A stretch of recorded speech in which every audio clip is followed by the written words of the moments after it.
அமைச்சர் என்ற முறையில் இந்த மாமன்றத்தில் மதிப்பிற்குரிய எதிர்க்கட்சி தலைவர் அவர்கள் சொன்ன சில செய்திகளுக்கு சில வரி விளக்கங்களை உங்கள் மூலமாக வழங்க விரும்புகிறேன். தன்னுடைய பேச்சிலே மாண்புமிகு எதிர்க்கட்சி தலைவர் அவர்கள் சில விளக்கங்களை ஆக்கப்பூர்வமாக ஆதாரத்தோடு கூறியிருந்தால் அதை குறிப்பிடுத்து அதன்படி இந்த தமிழ்நாடு அரசு தன்னுடைய திசைவழி போக்கை சரியான முறையில் செலுத்திக் கொள்ள தயாராக தான் இருக்கிறது. நான் முதல்வன் திட்டத்தை முடக்குவதற்கோ மாற்றுவதற்கோ எங்களுக்கு எந்த திட்டமும் இல்லை. ஆனால் சில விஷயங்களை தெளிவுபடுத்த வேண்டும். 40 நாள் விரதம் முடிப்பது போல 40 நாட்கள் ஆட்சியை இந்த தாவேக அரசு நிறைவு செய்திருக்கிறது. இந்த 40 நாட்களும் பார்த்து விட்டேன், ஏமாற்றம் மட்டும்தான் மிச்சம் என்று அவர் சொன்னார். ஆனால் மக்கள் திமுகவினுடைய 40 நாள் அல்ல 5 ஆண்டுகளையும் பார்த்துவிட்டு அந்த வந்த ஏமாற்றத்தால் தான் இப்படி ஒரு தீர்ப்பை எங்களுக்கு வழங்கி இருக்கிறார்கள். ஆளுநர் மகிழ்ச்சி, அமைச்சர்கள் மகிழ்ச்சி, ஆளுநர் மகிழ்ச்சி என்றெல்லாம் சொன்னார். இந்த அரசில் தமிழ்நாடு மக்கள் மகிழ்ச்சியாக இருக்கிறார்கள் என்பதை தான் இன்றைய சட்டமன்றத்தினுடைய போக்கு காட்டுகிறது. நான் முதல்வன் திட்டத்தை பொறுத்தவரை தமிழ்நாடு முழுக்க இருக்கக்கூடியவர்களை நான் முதல்வன் என சொல்ல வைத்துவிட்டு ஒரே ஒரு குடும்பத்தில் மட்டும் முதல்வர்கள் வந்து கொண்டிருக்கின்ற போக்கை மாற்றுவதற்காக தான் இப்படி ஒரு சட்டமன்றம் அமைந்திருக்கிறது. தமிழ்நாடு வரலாற்றில் முதல் முறை முதலமைச்சர் மட்டுமல்ல, மாண்புமிகு சி ஜோசப் விஜய் அவர்கள் முதல் முறையிலேயே முதலமைச்சராக இருக்கிறார். அவருக்கு பிறந்தநாள் வாழ்த்துக்களையும் சொல்லிக் கொண்டு நிதி ஆயோக் கூட்டத்தில் மாண்புமிகு முதல்வர் சொன்னதெல்லாம் 40 நாட்கள் நீங்கள் செய்திருக்க முடியாது, அது திமுக தான் காரணம் என்று சொன்னார்கள். நானும் அதை தான் சொல்கிறேன். இன்று அவர் சொன்ன சட்டம் ஒழுங்கு, போதை பொருள் எல்லா பிரச்சனைக்கும் 5 ஆண்டு காலமாக அவர்கள் செய்த திமுக ஆட்சி தான் காரணமாக இருக்க முடியும் என்பதையும் சுட்டிக்காட்டிக் கொள்கிறேன். பள்ளி மாணவர்கள், ஒரு கல்வித்துறை அமைச்சர் நான், பள்ளி மாணவர்களினுடைய புத்தக பையிலே அன்றைய முதல்வர் ஸ்டாலின் படத்தை நாங்கள் போடவே இல்லையே என்று பெருமையாக சொன்னார். அப்புறம் ஏன் சார் லேப்டாப்ல மட்டும் அந்த படத்தை போட்டீங்க? நீங்க லேப்டாப்பில் போட்ட படத்தை எங்கள் மாணவர்கள் திண்ணர் வைத்து அழித்து விட்ட காட்சிகளும் சமூக வலைதளத்தில் பார்த்துக் கொண்டுதான் இருக்கிறோம். ஒரு வரியில் சொல்லுகிறேன், கோயில் பிரச்சனையை முத்தமிழறிஞர் டாக்டர் கலைஞரினுடைய வசனத்தையே சொல்கிறேன். நாங்கள் கோயில் கூடாது என்று சொல்லவில்லை, கோயில் கொடியவர்களின் கூடாரமாக மாறிவிடக் கூடாது என்றுதான் சொல்லுகிறோம். தூய்மை தொழிலாளர்களை இன்றே பார்த்து விட்டதாக முதல்வர் அவர்கள் முன்னாள் முதல்வர் பார்த்து விட்டதாக சொல்கிறார்கள். எங்கள் கேள்வியே அதுதான். 10 நாட்கள் ஒரு வாய் சாப்பிடாமல் உண்ணாநோம் இருந்த போது நானும் எனது சகோதரர்கள் அண்ணன் ஆனந்தும் ஆதவும் போய் பார்த்தோமே. இன்று தூய்மை தேவதைகளை பார்க்கிற திரு ஸ்டாலின் அவர்கள் அன்னைக்கு ஏன் சார் பார்க்கல? ரிப்பன் மாளிகைக்கு அட்ரஸ் தெரியலையா?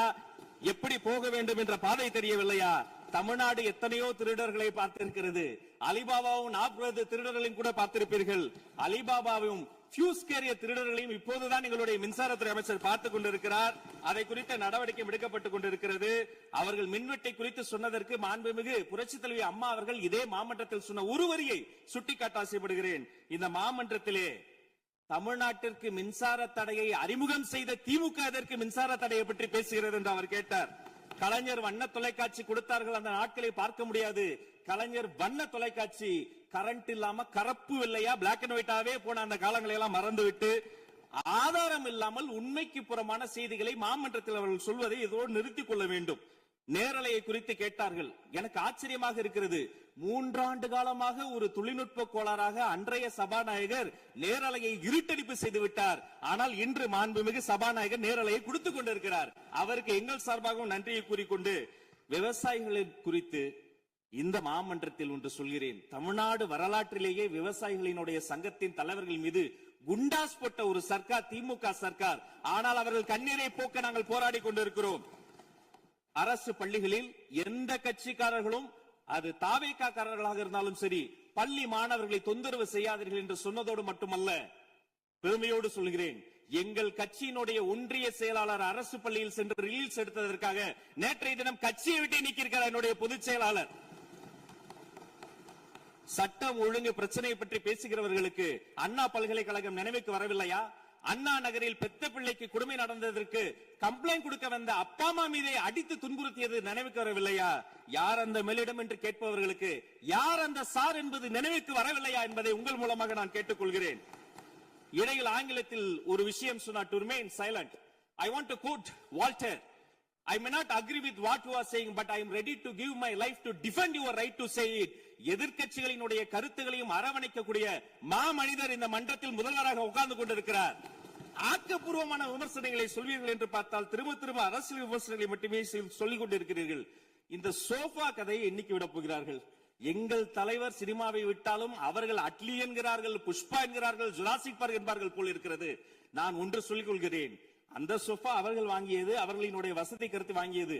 மதிப்பிற்குரிய அண்ணன்களை நீங்கள் சிறுமைப்படுத்தக் கூடாது. ஆனால் ஒன்று உறுதி, எந்த காரணம் கொண்டும் பார்க்க வருகிற கூட்டணி தலைவர்களுக்கு மட்டும் பிளாஸ்டிக் சேர் போட்டதை போல சிறுமைப்படுத்தக்கூடிய கட்சி தமிழக வெற்றி கழகம் இல்லை என்பதையும் நேரத்தில் நான் தெரிவித்துக் கொள்கிறேன். சிங்க பெண்களை குறித்து அன்றே விரிவாக தெளிவாக அழகாக நான் கூறிவிட்டேன். சிங்க பெண்கள் இந்த நாட்டினுடைய தமிழ்நாடு அரசினுடைய பொக்கிஷம். அவர்களை குறித்து மீண்டும் மீண்டும் இப்படி சிறுமைப்படுத்தி பேசியதற்காக மாண்புமிகு பேரவைத் தலைவர்கள் அதை கண்டிக்க வேண்டும். சிங்க பெண்களை குறித்து இனி யாராவது தவறாக பேசினால் அதை அனுமதிக்க கூடாது. இப்படி தவறாக பேசியதற்காக அவர்கள் மன்னிப்பு கேட்க வேண்டும் என்று தமிழக வெற்றி கழகத்தினுடைய அரசு சார்பில் கேட்டுக் கொள்கிறேன். வாக்குறுதிகளை பற்றியெல்லாம் பேசினார்கள். பொதுவாக வாக்குறுதிகள் சர்வதேச அளவில் பொலிட்டிக்கல் பினாமினல் எப்படி உருவாகிறது? ஒரு பிரச்சனை, அந்த பிரச்சனைக்கான ஒரு சொல்யூஷன்ஸ், அதை எந்த பொலிட்டிக்கல் இன்டர்ஃபரன்ஸ் இல்லாமல் செயல்படுத்தக்கூடிய ஒரு செயல்முறை, பின்பு வரக்கூடிய அந்த வெற்றியை ரோடு போடுவோம் என்று சொல்லி ரோடு போட்டதை காண்பித்து எக்ஸிபிட் செய்து அவர்கள் முன்னோக்கி செல்வார்கள். ஆனா இங்க பொறுத்த வரைக்கும் நாம தமிழ்நாட்டில் இதுவரைக்கும் ஆண்டவர்கள் பிரச்சனையை ஐடென்டிஃபை பண்ணி சொல்லவே மாட்டாங்க. ஏன் தெரியுமா? அந்த பிரச்சனையே அவங்கதான், அவங்களே அவங்களை ஐடென்டிஃபை பண்ணி எப்படி சொல்ல முடியும்?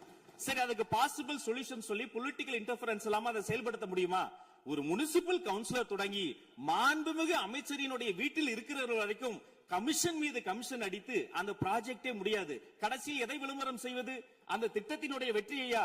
எதை விளம்பரம் செய்வது என்றே தெரியாமல் தங்கள் தலைவரை, அதுவும் ஒரு குடும்பத்தை மட்டுமே வெறித்தனமாக விளம்பரம் செய்து செய்தி விளம்பரத்துறையின் கஜானாவை துடைத்து வைத்து சென்றிருக்கிறார்கள் என்பதையும் இந்த மாவட்டத்துக்கு தெரியப்படுத்த நான் கடமைப்பட்டிருக்கிறேன். இன்னும் ஒவ்வொரு வரியிலும் ஆக்கப்பூர்வமாக அறிவியல் பூர்வமாக எதையாவது சொல்வார்களும் நான் தேடி தேடி பார்த்தேன். அவராக 40 நாட்கள் தேடி பார்த்து ஏமாற்றம் அடைந்தார். நான் 40 நிமிடத்திலேயே ஏமாற்றம் அடைந்து விட்டேன். இதை சொல்ல வேண்டும் என்று சொன்னால் ஒரு நகைச்சுவை காட்சியில் சொல்வதை போல அதுல ஒண்ணுமே இல்ல, கீழே போட்டுருங்க. நன்றி சட்டப்பேரவை தலைவர் அவர்களே. எதிர்க்கட்சி தலைவரால் கூறப்பட்ட குற்றச்சாட்டுகளுக்கு மாண்புமிகு பள்ளி கல்வித்துறை அமைச்சர் அவர்கள் அவர் ஏற்புடைய வகையில் இங்கே பதிலளித்திருக்கிறார். பேரவையின் இன்றைய நிகழ்ச்சி இத்துடன் முடிவுற்றன.